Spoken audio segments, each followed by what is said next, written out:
a crowd started to gather.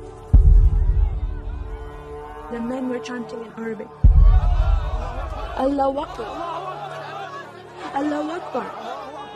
And my father and I, as I was holding his hand, were pushed to the front of this crowd. In the center of this crowd was an Arabic woman, dressed just like this, and she was tied up and she was sitting on a box. Next to her was an Arabic man, and he did a traditional Islamic prayer on the floor. And he got up from the floor, and from his side, he pulled out this very long golden sword, and he beheaded the woman.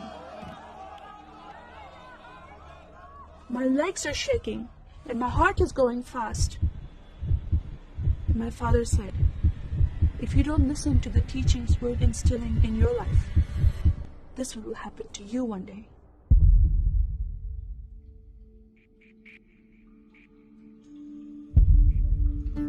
I was born and raised in a small country by the name of Kuwait, a community of 98% Muslim population. 2 of my uncles are imams, and 1 is president of a mosque, where I would hear the call to prayer 5 times a day. As a Muslim, the word Yahudi, which means Jew, was instilled in me as a bad word, as a cuss word. Yahudis should not exist. They should be killed, and I never thought to question why would I hate them. I never met Jewish people in my life. They never did anything to harm my family. I just hated them. Just the word brought hatred in my heart. It's very important to learn the Quran and the Hadith, and even memorize it in Arabic. I even entered a competition where you recite a long chapter in front of Islamic leaders and teachers.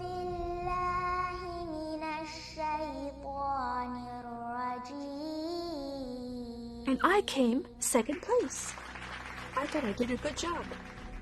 But my father said, no, that's not good enough. Most of my life for me, it was alone, by myself, broken person, in need of love from my family, but I never received it from them. I tried to experience this love from Creator God, from Allah. In my prayer times, I lifted up my hands and I cried out to Allah for help. Please have my father stop beating my mother. Please have my father stop beating me. But no help came. God is not a personable God to Muslims. God doesn't say, I love you. Saddam Hussein forces came in the middle of the night and invaded the small country of Kuwait. And then they came to my city, and they destroyed property, and they looted people's home, and they stole possessions, and they killed the men, and they raped the women. Then we were granted asylum status to stay in the US. My grandmother suddenly got very sick. She had a heart attack, and she went to the hospital. And 2 days later, she passed away. I was devastated because I lost my best friend.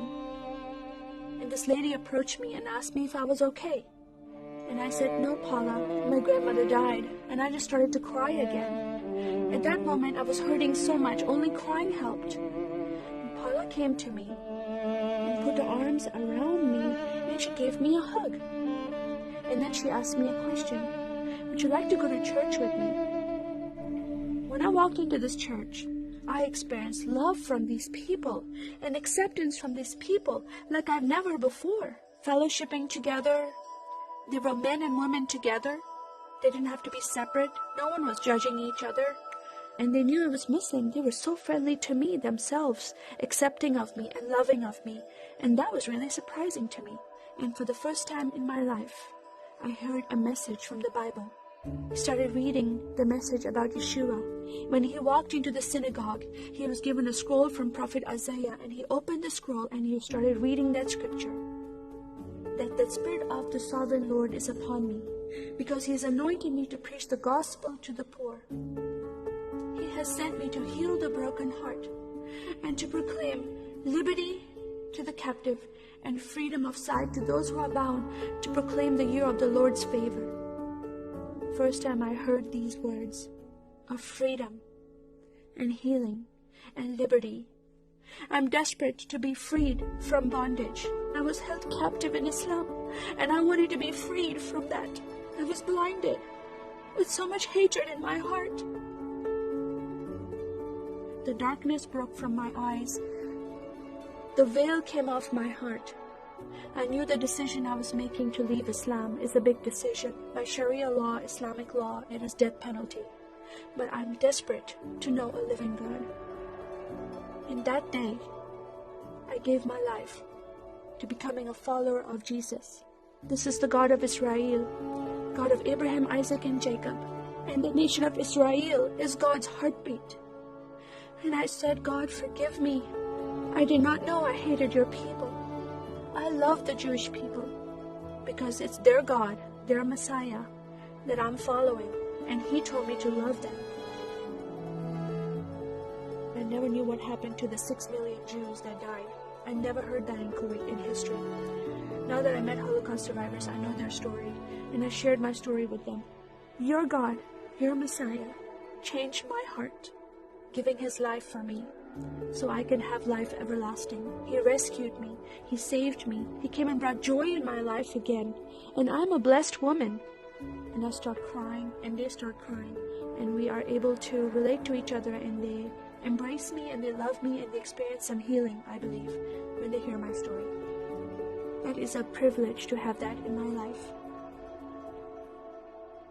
I am one for Israel.